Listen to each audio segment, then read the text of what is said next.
Sobat Smaker. Perkenalkan, saya Emilia Cynthia Hadi. Saya dari kelas 11 IPA 3 SMA Swasta Kristen Waikamuba. Pada video kali ini, saya akan menjelaskan tentang faktor-faktor yang mempengaruhi perkembangan dan pertumbuhan pada tumbuhan. Nah, faktor-faktor yang mempengaruhi pertumbuhan dan perkembangan pada tumbuhan dibedakan menjadi dua, yaitu faktor internal dan faktor eksternal. Yang pertama, faktor internal. Faktor internal adalah faktor-faktor yang berasal dari dalam tubuh tumbuhan itu sendiri. Faktor internal dibagi menjadi dua, yaitu gen dan hormon. Yang pertama, gen. Gen merupakan sifat-sifat genetik dari individu yang diturunkan dari induk kepada keturunannya. Gen terletak pada inti sel dan berfungsi mengatur pola pertumbuhan dan karakteristik dari individu tersebut dengan cara mengendalikan berbagai reaksi kimia pada tumbuhan. Setiap tumbuhan memiliki gen yang berbeda. Itulah sebabnya pohon jati dapat tumbuh hingga 40 meter, sedangkan rumput hanya beberapa sentimeter, walaupun keduanya hidup pada lingkungan yang sama. Yang kedua, hormon. Hormon adalah substansi organik yang berperan sebagai sinyal kimia yang menyebabkan berbagai respon pada tumbuhan berkaitan dengan proses pertumbuhan dan perkembangan. Hormon ini terbagi menjadi beberapa jenis. Hormon auksin.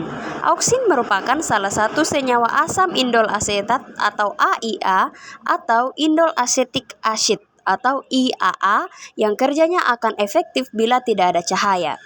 Hormon auksin disintesis di meristem apikal seperti pada ujung batang dan akar.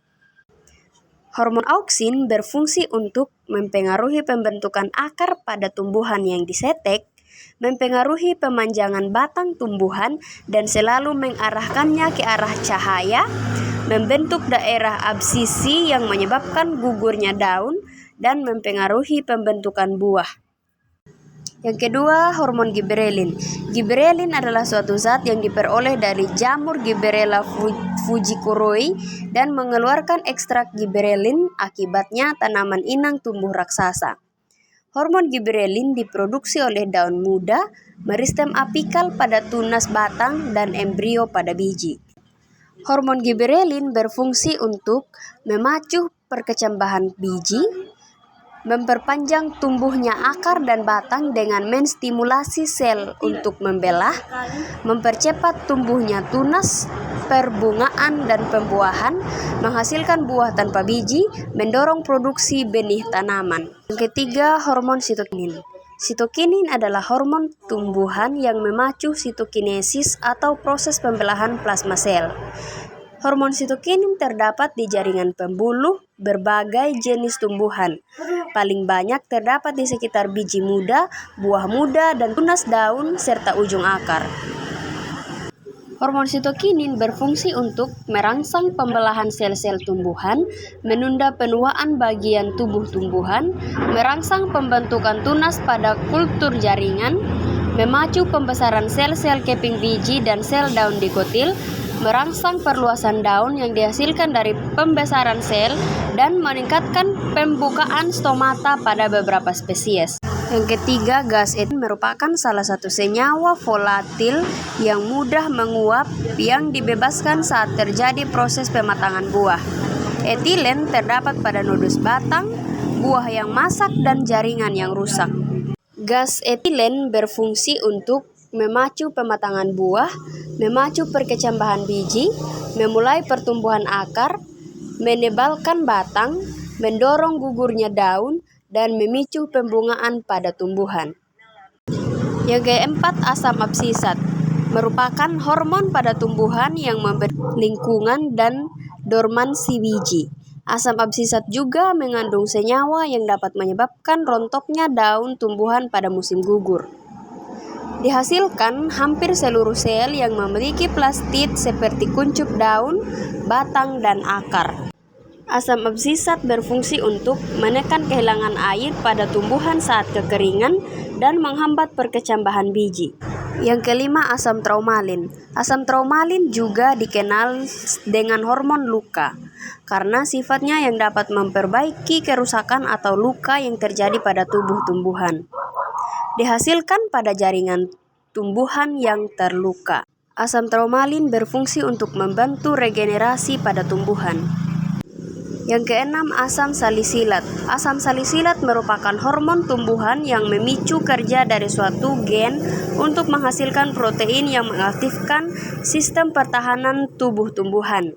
Dihasilkan pada jaringan tumbuhan yang terluka. Asam salisilat berfungsi untuk membantu tumbuhan untuk bertahan terhadap serangan hama dan penyakit, mengatasi infeksi dan menyembuhkan luka. Yang berikut sitemin. Sitemin berfungsi untuk melindungi tumbuhan dari penyakit dengan memicu pertahanan tubuh untuk menghadapi predator herbivora, salah satunya serangga. Yang berikut hormon kalin. Hormon kalin merupakan tumbuhan yang memicu kerja dari suatu gen untuk menghasilkan protein yang mengaktifkan. Yang berikut hormon kalin. Hormon kalin merupakan hormon tumbuhan yang memicu kerja dari suatu gen untuk menghasilkan protein yang mengaktifkan sistem pertahanan tubuh tumbuhan. Kalin terdapat di seluruh bagian tumbuhan. Hormon kalin memiliki beberapa fungsi. Yang pertama, rizokalin untuk merangsang pembentukan akar. Yang kedua, kaulokalin untuk merangsang pembentukan batang.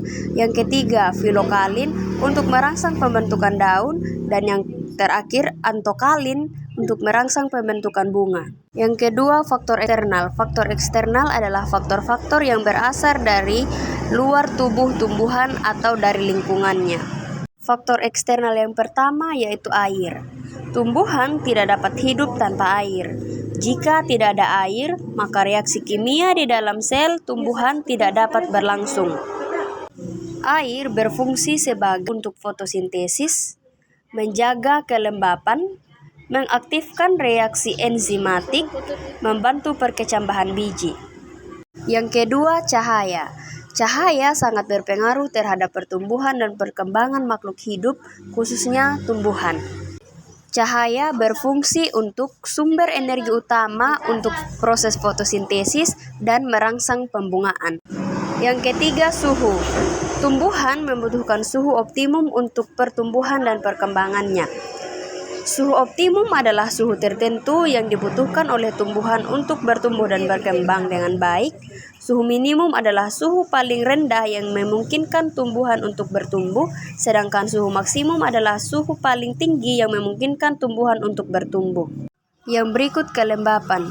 Kondisi yang lembab menyebabkan air yang diserap oleh tumbuhan menjadi lebih banyak. Sebaliknya, air yang diuapkan menjadi lebih sedikit. Keadaan ini mendukung aktivitas pemanjangan sel-sel untuk mencapai ukuran maksimum sehingga tumbuhan lebih cepat besar. Yang berikut nutrisi. Makanan merupakan sumber energi dan sumber materi untuk menyintesis berbagai komponen sel. Tumbuhan juga memerlukan unsur-unsur mineral lainnya yang diperoleh dari dalam tanah. Sekian penjelasan dari saya. Terima kasih dan shalom.